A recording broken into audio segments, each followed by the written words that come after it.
Hey everybody. So this is about Japanese women. Beautiful, sexy Japanese females. It's true, they are hot.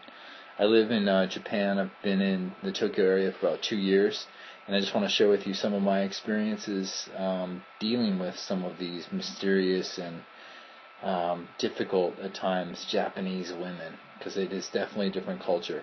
So when I speak about my experience, it's just about really the Tokyo area. I've been to other parts of Japan, but really I'm just speaking about Tokyo because that's where I live and that's where I try and meet girls and communicate with the women. So let me share with you my experiences. So if you're coming to Japan or if you're already here, maybe you can relate to this. If you're coming, hopefully I'll shed some reality with my observations for your experience if you're looking forward to coming here and meeting the girls. They're beautiful, sexy, sexy girls. It's true. But they're not like the movies, not like the porn. It's not like that. It's completely different. Gotta pop your bubble here.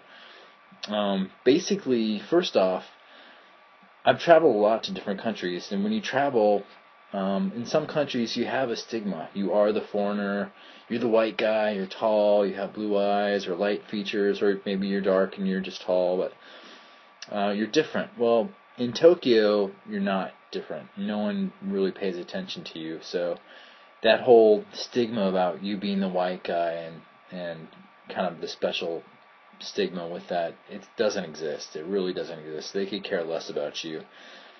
Some people believe that's because they have a lot of foreigners here and they're just kind of used to foreigners now. That's not true either. Actually, there's not that many white guys. Even in central Tokyo, there's not that many white people. It's Japan. There's Japanese people everywhere. So where I live, in a suburb about 40 minutes from central Tokyo, it's just Japanese people, and it's a busy, busy train station because there's two train lines that merge in the city where I live. So for days at a time, I'll be the only white person that I see in my city. So I know there's not that many white people, especially not in my area. In central Tokyo, you will see some people milling around, some white dudes, but for the most part, you're it. So you think, wow, I'm surprised I'm not getting looked at, and actually at all. Like, they don't look at me, they don't make eye contact with me. They're just very busy people. There's a Japanese term. Basically, it means indifferent, and that's the reputation that Tokyo people have, is they're indifferent, they're busy, they don't care about white dudes. This goes for the women as well. They're curious, a lot of them, but they would never show it with eye contact, or they certainly would never, ever talk to you randomly. Like, hardly. I've had that happen one time in my 2 years here. I was on a train, and some random woman sitting next to me started talking to me, and I was like, wow, this is amazing. But for the most part, they ignore you, so there's that to think about. It's not like going to the Philippines or Thailand or somewhere exotic and you're special and you stick out and people look at you and stuff. So Japanese culture is different, so you kind of have to take that at face value. A lot of them will be curious, and they talk with each other about how they want to meet a white guy. Again, that'll never really come to you personally. They'll never just come to you. Maybe if you're sitting in a bar, popular gaijin bar or foreigner bar in central Tokyo, and you're sitting there and there's girls, obviously they're looking for white guys, so that's a different situation. I'm talking about everyday, normal Tokyo women without the goal of going out drinking and meeting some white guy. I'm just talking about just meeting girls on the street, shopping, just anywhere, really, normal life. So the bar scene is a total different situation. So you go there, you're going to have girls that, want to see the white guys and have sex with the white guys and all that good stuff. And that's great. You can do that. It's all there for you. Not my style. I'm not a drinker, and there's always the last train home dilemma in Tokyo, and that's trains stop running in Tokyo at like 12:30. So if you don't live in central Tokyo, you basically have to either pull an all-nighter and get the first train home at like 5:30 in the morning, or just don't go out because you have to get the last train home at 12:30. So, and that's kind of when everything picks up. So So yes, about the stigma, being a foreigner, you're not going to have rock star status. It's not going to be like, oh wow, look at me. Just doesn't happen. Outside of Tokyo, it happens much more. I've been to Hiroshima, Osaka, Fukuoka.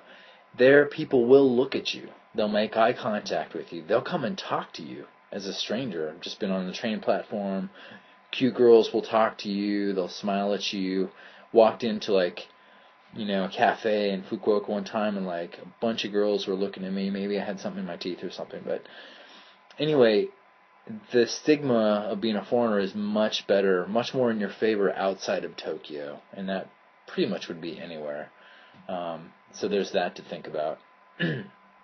I am already stuck kind of my life and my job and everything's here in Tokyo, so when I can, I travel to those places, and I'm always confirmed, my beliefs are always confirmed, and what everyone else tells me, the reputations that, Tokyo people are cold, and people everywhere else, or at least Osaka, Fukuoka, are very friendly, more open, they're curious, and, they're kind of brave, and they're not as busy maybe, so they will talk to you.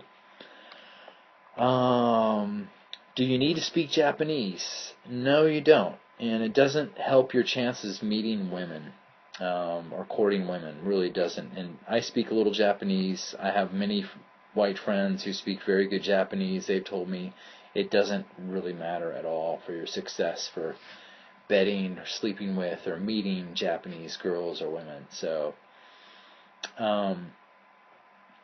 actually, a lot of people say they do their picking up of women in English because it's cooler, or Japanese women, they say Japanese women think it's cooler. I'm not sure if that's true or not, but anyway, if you've spent 2 years studying Japanese and you're going to get ready to get on the plane and come over, you may have wasted some time if getting girls is your intention. So usually that's because it's just the language and culture is so complicated that you can't master everything about the culture, and that goes with just how complex the Japanese language is. So you'll make a fool of yourself pretty easily and pretty quickly. So it's better just to stick with English and talk to these girls. So, and they like it, actually.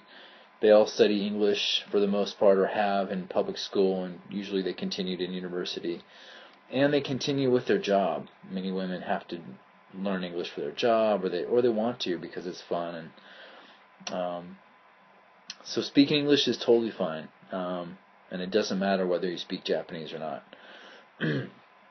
One thing, though, about speaking English with girls, and some of the failures you'll have in trying to bed or meet or date Japanese women, is saving face. Culturally speaking, they want to preserve saving face. Basically, they don't want to embarrass themselves by failure.